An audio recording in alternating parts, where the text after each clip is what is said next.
Welcome to Crossroads. In today's episode, we'll be talking about the growing welfare state and the agenda to create universal basic income everywhere. And this ties into as well a push for global climate reparations. And I'll explain to you how this whole system works. Briefly, folks, I am in Taiwan right now covering the elections and, of course, covering what's going to happen as it relates to whether Taiwan chooses to align itself with the United States or with the Chinese Communist Party.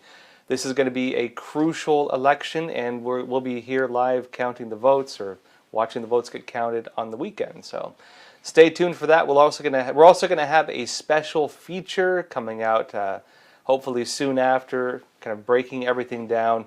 So that's going to be only on Epoch TV, coming out very soon, as soon as things are said and done here, of course. Now, first of all, though, something else. There is a large-scale push in the United States and other places as well, pushing for new policies of universal basic income. Now, this means that basically you don't have to work and you get a paycheck from the government every single month just for existing. Some of these proposals are being done as, quote-unquote, solutions to climate change.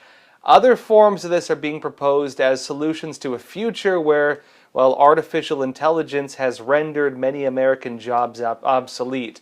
If you're wondering what those poor writers of Hollywood are going to do for a living, well, maybe nothing.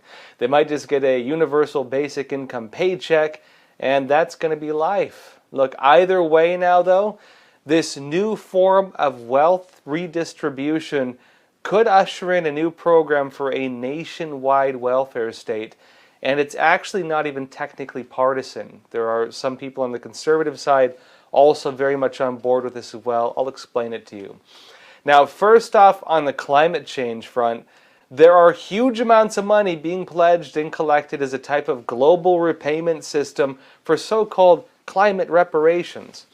Let me show you some of this. Slay News says that when the United Nations Climate Summit drew to its close in mid-December, globalist governments around the world were pledging billions of dollars in taxpayer money to fight the so-called climate crisis. Democrat President Joe Biden's administration joined other Western governments in pledging billions for climate reparations and a, quote, green climate fund. It notes that right at the start, Western governments in Japan pledged large sums for what is being portrayed as climate reparations, dubbed the Loss and Damages Fund by the United Nations and its members.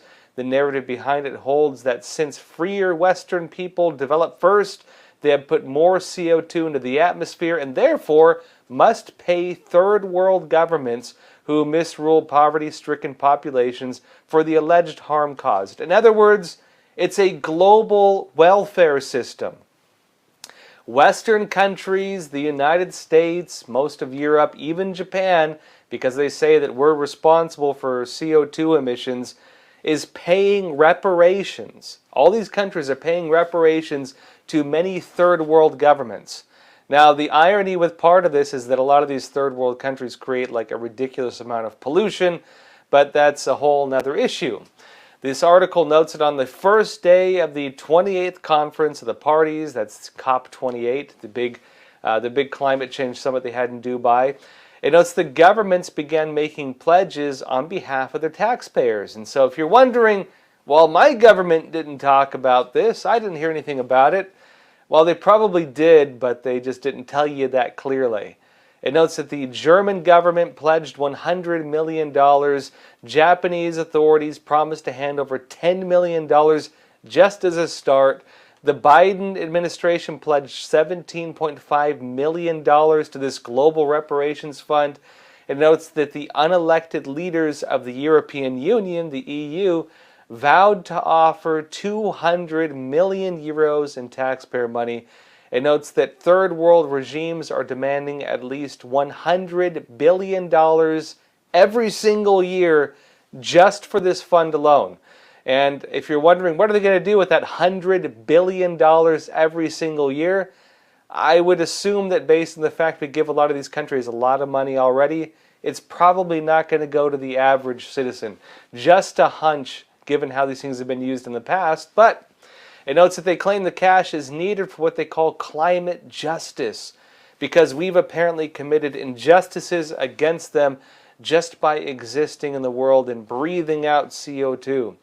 It notes the fund, which will be housed at the World Bank, notably, for now, as policymakers try to find a permanent home for it, is actually separate from another one, which is the infamous Green Climate Slush Fund.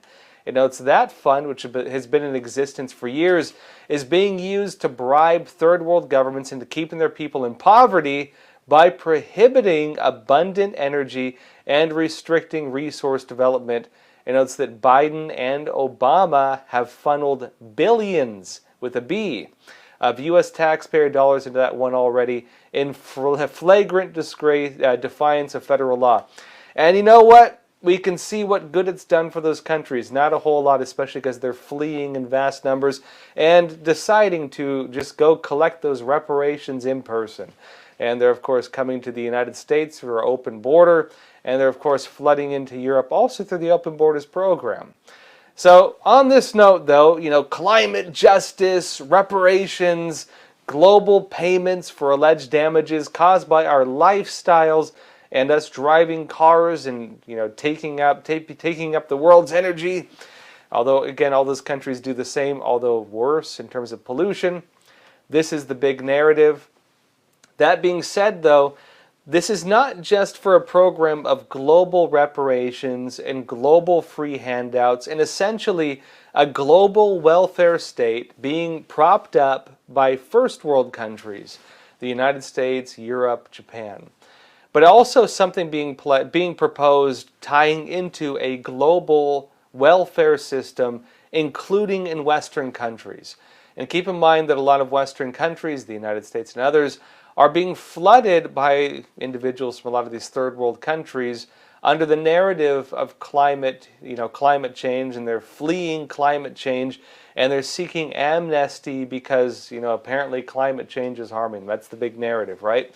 This is being framed in terms of race and reparations and the whole 9 yards. Keep in mind that tied in with all of this, globally, no matter where you are, is a new concept of global social welfare.